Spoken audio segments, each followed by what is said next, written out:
should be live. We are live. Hello and welcome to Product Lessons, a podcast channel where we talk to accomplished entrepreneurs from all over the world and learn from them vital lessons on business and life. Today, I'm thrilled to have with me Mitch Levy. Mitch has lived many lives in his lifetime. I just finished reading his book. Very, very fascinated. Can't contain my excitement for this conversation. I would not have known if not for his book that he wrote. His formative years were wild and adventurous. He just checked, I'm in Munich, and he has had history in Munich, in Germany as well. To name a few of his adventures, he has been a club DJ in Italy, a smuggling gypsy clothing out of Romania. He has hung out with Andy Warhol in Monaco. He has dodged the military police in Egypt. He has run an art gallery in San Francisco. And when he came back and finally settled in the US, he built his massive string of businesses, movie rental businesses, Videodroid, which had many celebrity customers that included George Lucas of the Star Wars fame. He then joined the founders of Netflix to build it and went on to make the company public. He then built Redbox, $1 billion movie rentals in a kiosk company, and then attempted to disrupt the movie ticket business with MoviePass. He's famously called the Tinkerbell for his lifelong obsession on tinkering out any business problems that he has ever faced. His book, Watch and Learn: How I Turned Hollywood Upside Down with Netflix, Redbox, and MoviePass, is a fascinating account of how an entertainment and media industry has been massively disrupted. One of my favorite autobiographical business books, so do read it. With that, let's welcome Mitch. Mitch, welcome to Product Lessons. How are you doing today? Thank you very much, Ravi. I really appreciate this. Is really great to talk to you. Same here, and sorry about that glitch. We lost at least 10 minutes of this conversation, but we will compensate with quality here. So Mitch, okay. I want to thank you for the from the bottom of my heart. I just mentioned you that I finished reading the book, and I want to thank you for writing the book, for all the wisdom that you have accrued with such an eventful life. It would be such a waste if all that wisdom and experience was not passed on to the next generation. So thanks again for writing that book. I think more business people should write and share. So just curious, has anybody approached you for the rights to make a movie out of your life? No, no one has approached me yet. There's, it's my story is, just one of many, many millions of interesting stories, and I think that's almost everybody's life when written out is fascinating. If we each explore our own learnings and kind of the process of getting there, every one of these stories could be made into a movie. I can imagine, but no, I would still give you credit because you have had an adventurous life, and is there anything that I'm just curious, is there anything in your past that you would like to change or would have lived differently? Oh God, so many things. The wisdom, comes after like making all the mistakes you could possibly make. And I oftentimes think, boy, if we could only live to be at least 100 years old or 150, you might have time to actually not only learn from your mistakes, but change the way you do things.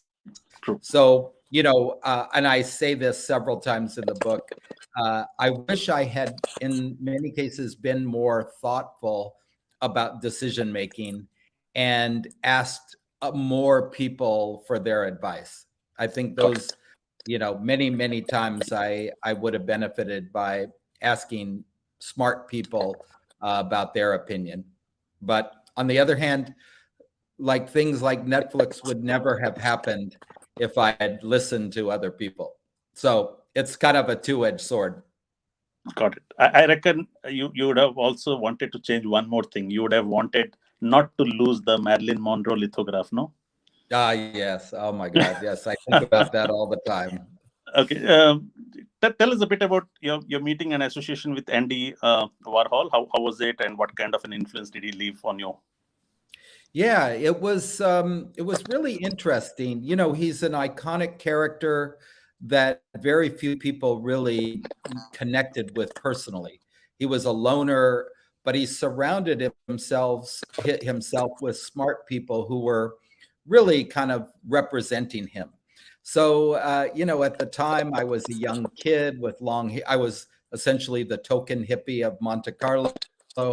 And I was introduced to him and his team, primarily his manager, Fred Hughes, by an amazing artist named Tamara de Lempicka. And her art is in the Louvre and many museums around the world. She was an amazing Cubist painter. And he was this was a perfect example of jumping in feet first. He was looking for someone to take him around the south of France and the Italian Riviera and introduce him to wealthy people who he could sell a Marilyn Monroe type lithograph to in order to raise money for a Puerto Rican musical they were making. And so I became driver, introducer, kind of handyman. And it was a world that just was fascinating. People who were incredibly creative, smart business people. And then the people we would stay in people's homes, they were all multimillionaires and had created their own businesses. So in a very short period of time, the exposure was interesting. But he was a loner and a very, very quiet kind of internal thinking person. The genius and the magic of him was his managers and his promoters. They saw in Andy's art something unique and interesting that, they sold to the world, and the world bought it. Got it. Before I get into the business stuff, I just want to know because I was deeply influenced by your journey. I just want to ask you, what does success mean for you? What according to you is a successful life lived? Well, to get down to the bottom of it, it's children. It's, having and raising children that will try to do good things in their life and ultimately make the world a better place. I think that's our basic need and the reason why we're all here. I sometimes remember the quote in the book that it's by Bryson, which is everything you ever wanted to know about everything. And the first paragraph is basically how lucky we are to imagine that for the last millions of years, every one of our ancestors was born healthy, lived long enough to have a healthy child who had a healthy child who had a healthy child. And so I just think, that's the mission. But success for me is friends and family and feeling content, not wanting too much, not needing money, not needing, expensive items. It's more just inner content and acceptance of what you have. I've seen this over and over. Most people, the more you get, the more you want. Right. And, it's like not knowing when to stop or when you've had enough. And I think true happiness is knowing that it's enough. You have enough. And the poorest beggar has enough if they really think about it. And so success is actually feeling that. That's hard. I don't always, I'm not a saint, so I don't, I'm not that good at that, but that would be total success to me, is feeling content. Right. I would not have asked this question to anybody else because I read, it seems like I now know you a bit after reading your book. That's why I'm asking this question.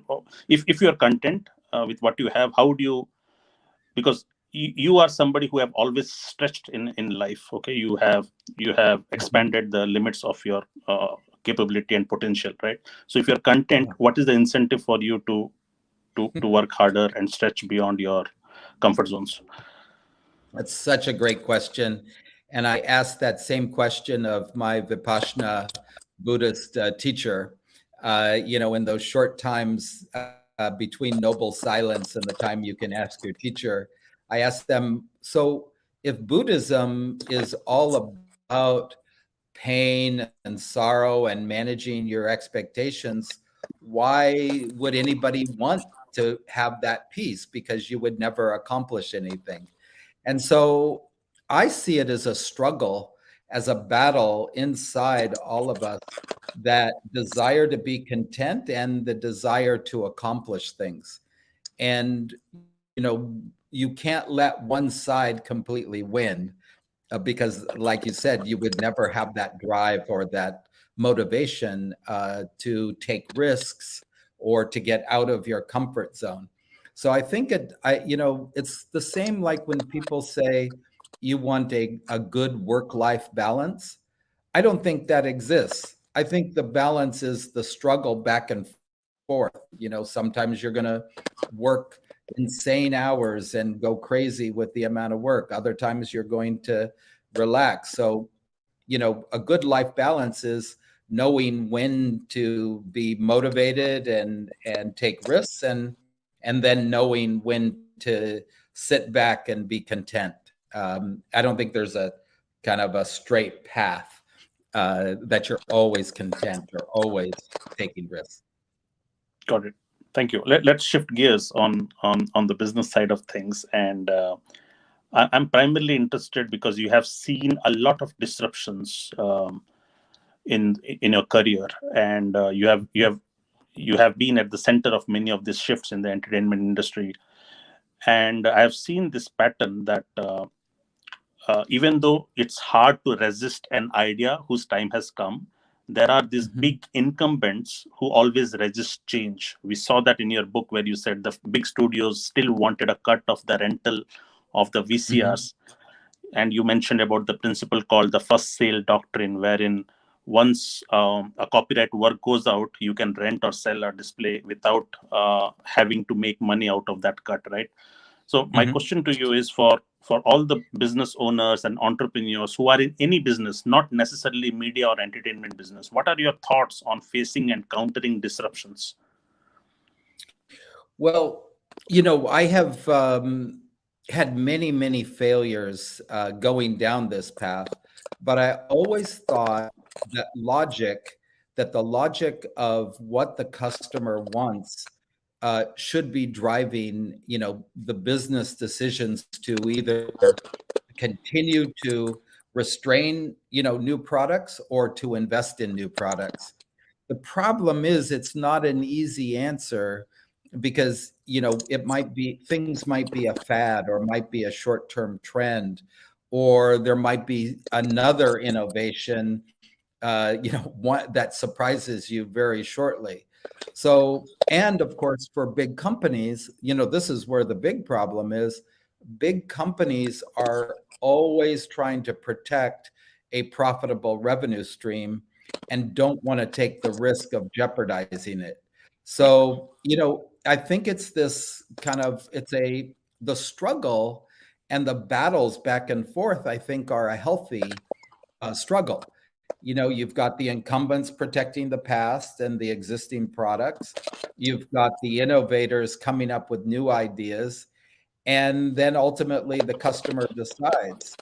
What becomes sad to me is when the customer doesn't have an opportunity to try new things as a result of those kind of products being kind of squashed by the big incumbents. That, to me, I think if you could give an opportunity to consumers, they're really smart at deciding. But it's not easy. I always thought I could just explain the logic to the incumbents, but logic doesn't always work. There's too many vested interests that protect the past. Got it. Let's draw a lesson. I have a question. I'm curious about it, which is after Netflix, you began Redbox. However, the writing was on the wall that the DVDs were going to be a thing of the past, right? And you still went ahead with Redbox, because you always wanted to sell DVDs on kiosks. So that was your ambition that never took off, and you wanted to try it, but you still Yeah. had that window of opportunity to make it to $1 billion business still, isn't it, before streaming had hit the market? Yeah, it's really crazy. It's you can never predict how many years left a technology might have. Got it. And it always seems long, if you look at the history of especially consumer electronics and consumer and business to business technology, the old technology goes on many, many years and generates millions of dollars much longer than you would expect. And in this scenario, not only, as you point out, one of the reasons I went, to McDonald's to build Redbox was that, I had this passion about kiosks and trying to resurrect an idea that had failed so badly earlier in my career. Right. But more importantly, I knew that if at Redbox we built a big user base, a big customer base that loved us and trusted us, that could evolve into a streaming platform, just like Netflix evolved from a DVD by mail to a gigantic streaming site. And so, we had 50 million weekly users at Redbox that gave us an 82% net promoter score, which is, a top score. So, that that mission fell apart because the board of directors did not support the incredible need for an investment to do that, like $500 million. But that was the kind of the secondary part of why I went to Redbox.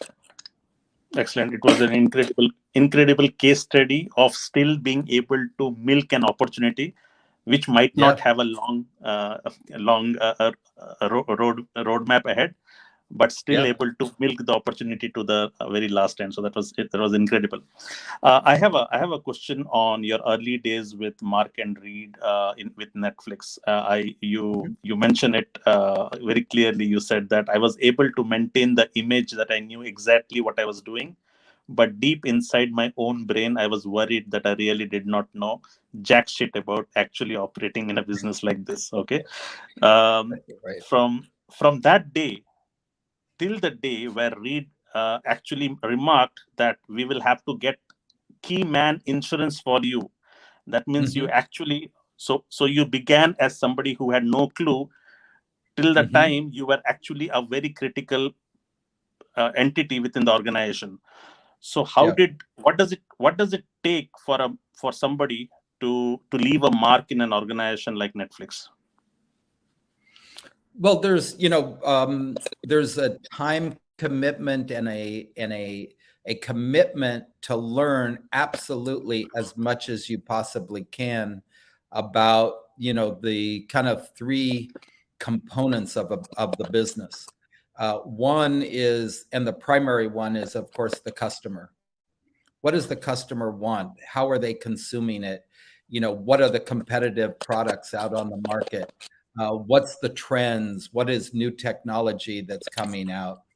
So that's a big part of it. And that was where I focused my attention.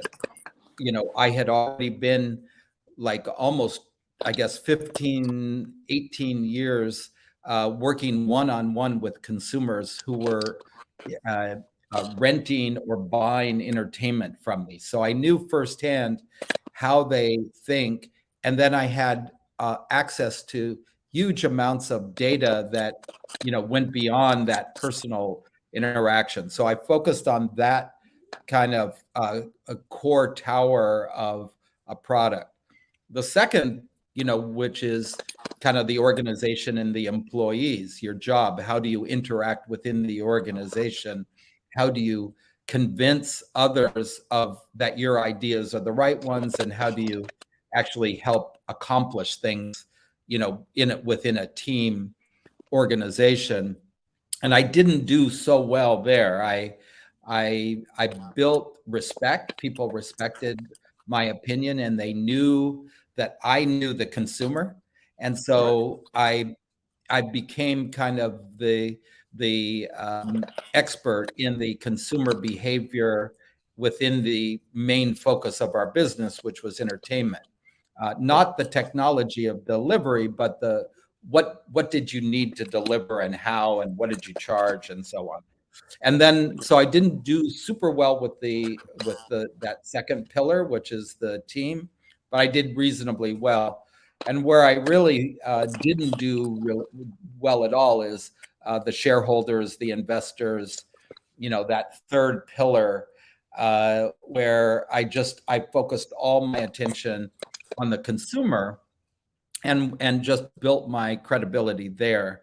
And that was what led everybody, and led not only Reed but others to consider me the expert of a product we were delivering. That was quite remarkable because you are not from the tech industry, okay, but you understood the business, you understood the domain, you understood the industry, and still you added so much massive value. So that is a great lesson to learn. The next one was, for a long time you struggled. I mean, this is also a case study. The book is full of case studies. So for a long time you struggled to get people rent CDs online, as they prefer to buy from the local stores, physical stores, right?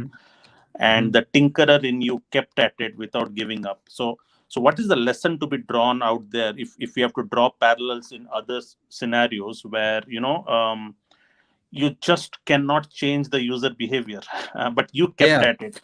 So I mean, it's common sense would suggest, if there is a physical store already nearby, why would I go, especially when the internet had not caught up that time? What are the lessons that we can draw from this? Well, it's so hard to predict where the consumer is going to go in the future, but there are some really core, basics of who we are as people. And it doesn't matter what country you come from, what religion, what genre, or gender. Going all the way back, to Neanderthal days, we all love stories and storytelling. We used to sit around a fire in a cave, and a shaman or one of the hunters would come in and talk about the story of slaying the mastodon, or being able to bring food home for the family. And so if you can get to core human needs and characteristics, we all love flavorful food. That's why salt was more valuable than gold in ancient days. And the spices from Chennai were incredibly valuable to the Venetians. So in the same way, I saw that consumers wanted a bigger story than they could learn in 2 hours. They wanted to love with characters and follow their story for episode after episode after episode, and kind of connect with them. And so I basically saw that there is a basic human passion that would support series if you could just figure out how to deliver them. And as we rented them. We rented box sets in my video stores. We rented them episode after episode. And in fact, we found that when HBO would play Sopranos, it actually didn't get people to not want to rent. Actually, it was an advertisement that got more people wanting to rent Sopranos. So I think if you're develop product, you want to look at what are the core human values and interests that are going to drive that product long term, and then stick with it.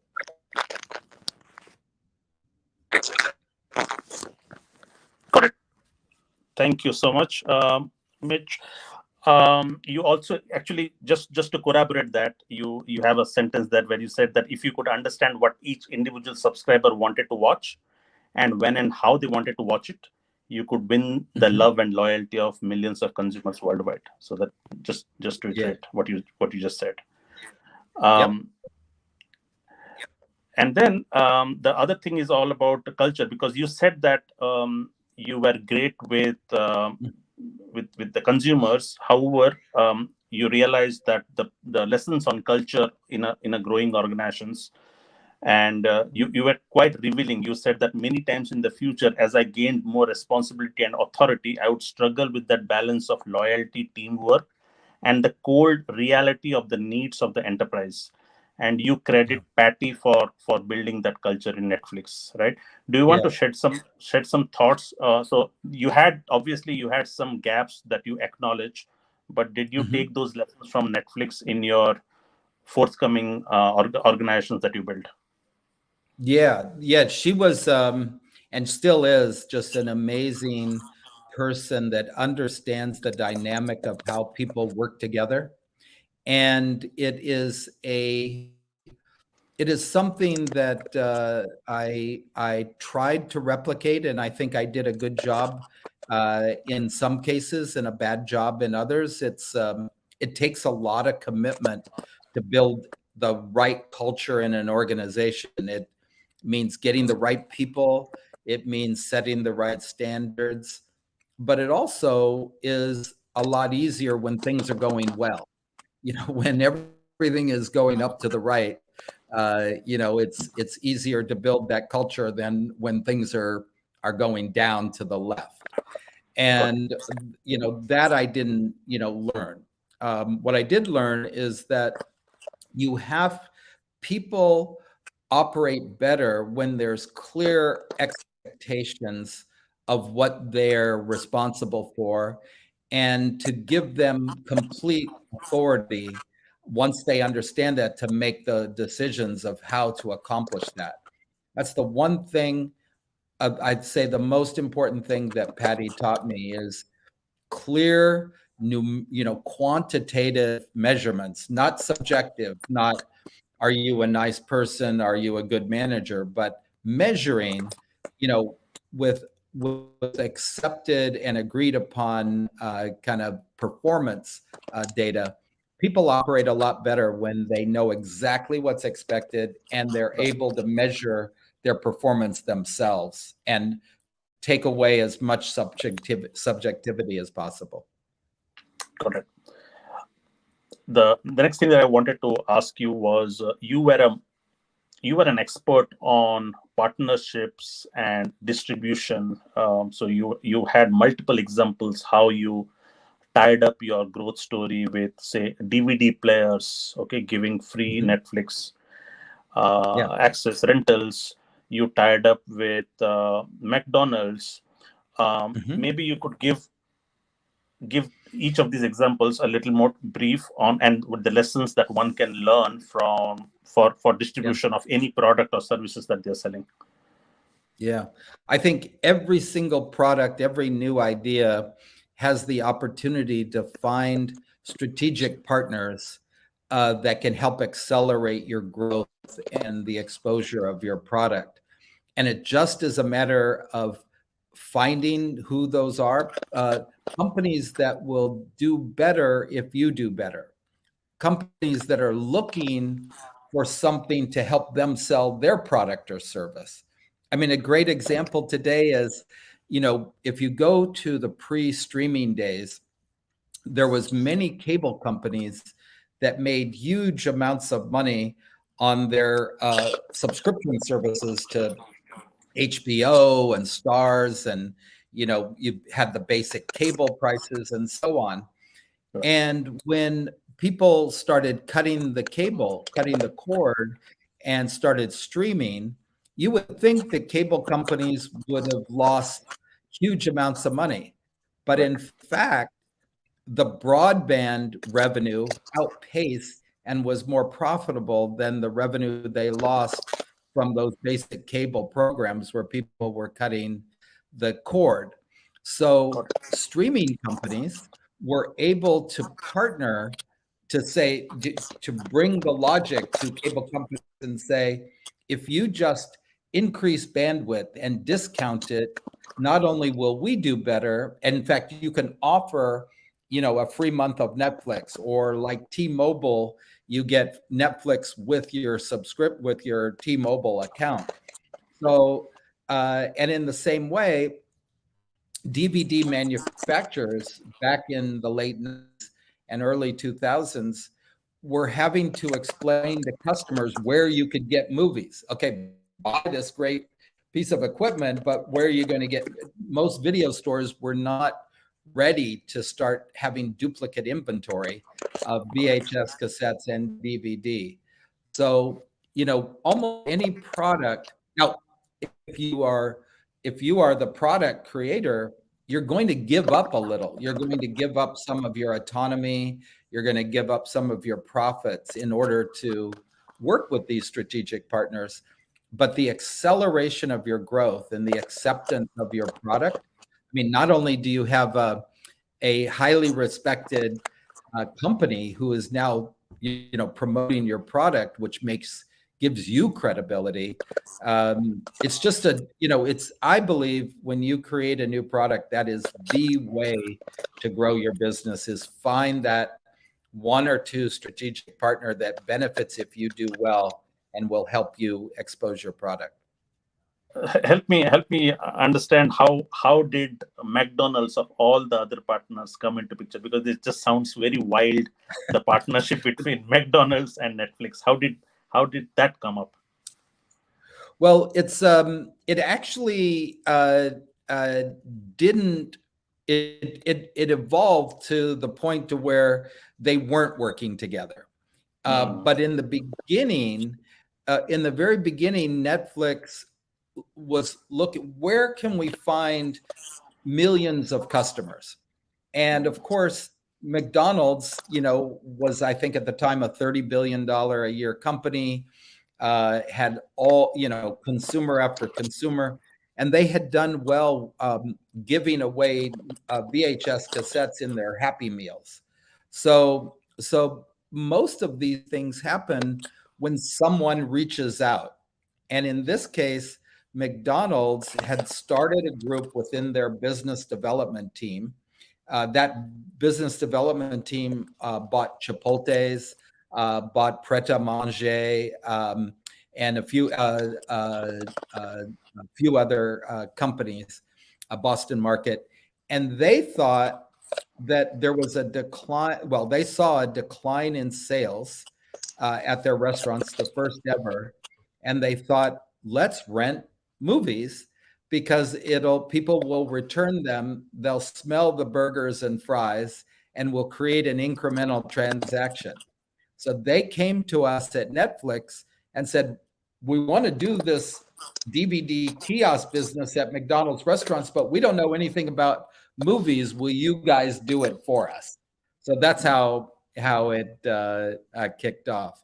In the end, I left Netflix and we went and to go to McDonald's, and we built Redbox within McDonald's for the first couple years. Nice. There was another case study with Redbox that was again very, very fascinating. What you could have done is maybe you could have run an exercise in your book. Instead of revealing how did you solve it, you could have given them a puzzle on how to solve. Give them 5 minutes to solve that before because you revealed it.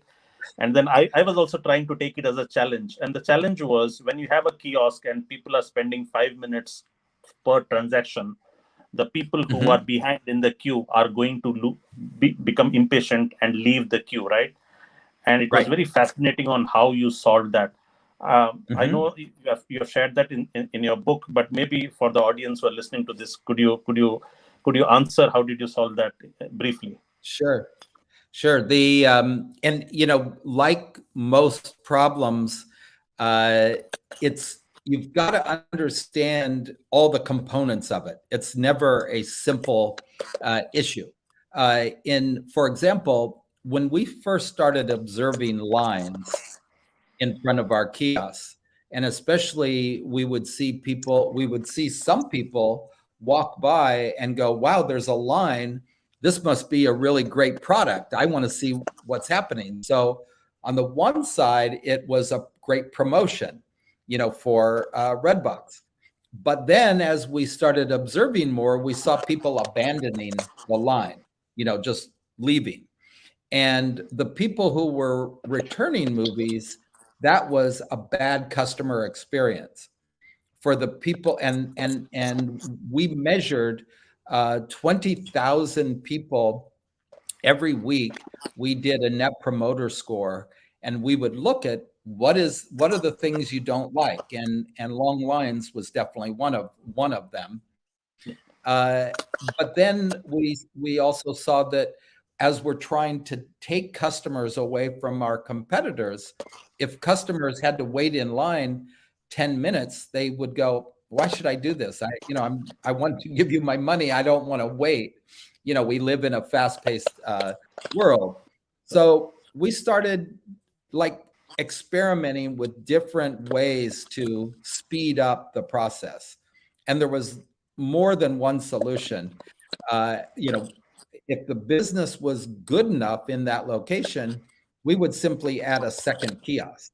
So now you double your capacity. We also realized that we were operating like an old-fashioned kiosk transaction company, where we were waiting for their credit card to be approved before we would instruct the robotics to go get the movie, which was about a 15-second process. So we said, wait a minute, 98% or 99% of the transactions get approved. Let's just do that in parallel. So that cut a little time. But the biggest was the browsing time. The more titles that you presented, the more options you presented, whether it was different pricing or all these hundreds of titles, we started if you're in a kiosk situation, you're not like shopping. You're not going, to Macy's, or you're not browsing on Amazon or whatever. You want a quick decision. So as we narrowed down the selection, as we reduced the amount of time for the transaction, when we got rid of you putting in your credit card first, but basically picking your movie first, that solved it enough to keep moving on. We also tried things that failed. We tried putting a return slot on the side of the machine, right, and we found people's personal space got interrupted, and they're going, wait a minute, what are you doing? What are you doing next to me? So some of the ideas failed, but understanding what our customer wanted, and in this case, they wanted a fast, quick transaction for a big hit title. And yeah, maybe I'll add a children's film. That was kind of the core product that the customer wanted, and they wanted it fast. Excellent. I'm being mindful of time here. Maybe time enough for last question here. Okay. So you in your last chapter, you suggested what are the trends that are going to shape up the way people consume content, media, entertainment in the future. Very, very fascinating. Out of which one thing that caught my attention was you said everything from the car to the house and all the equipment they use is rented or part of a subscription. The need to own anything material is not even a thought for them. How likely this is going to be? Could you explain why the world would be less about owning and more about subscription? Well, and not subscription won't be the only solution, but I think it's really clear the need to own things is reducing significantly. I don't think it'll ever go away because, again, if you go back to those basic human needs, we do want to possess things. It may be impractical, and I think that's where the logic will drive many people to consume via a subscription or a leased type of model. In the same way we rent the apartment we live in. And I saw this phenomena with Netflix is when Netflix started streaming a sufficient amount of content where you always had the confidence, I'll find something good to watch, it stopped people's interest in buying or owning, because I don't need to, I only need to own things as an emergency or a backup or an insurance policy to have something, that I know I'm going to like. So I do see, I see media everywhere. I see media all over in our lives, in our sidewalks, on our walls, and I see it being dynamic in the same way that the internet is. And it's obviously it's going to take a long time. It's not going to happen everywhere right away, but long term, if you think about the sci-fi movie where we're living in a vertical world with, like self-propelled jetpacks, I think that'll be what we live in. Excellent. Thank you, Mitch. I want to end this conversation by reading the last ending words from your book, which was again quite poignant. And it said, for me, as simple as it might sound, the most important goals are to have children, that those children have their own children, and to, in your own way, make the world a little better than it is. Your job is to be good and kind and to help others. Never stop tinkering. You never know what you might discover. So these were really, really poignant words. So thank you again, Mitch, for being on this show and sharing your wealth of knowledge and wisdom with us. Thank you very much. It's been really great. Thanks, Robbie. Thanks again. See you around. Bye-bye. Bye.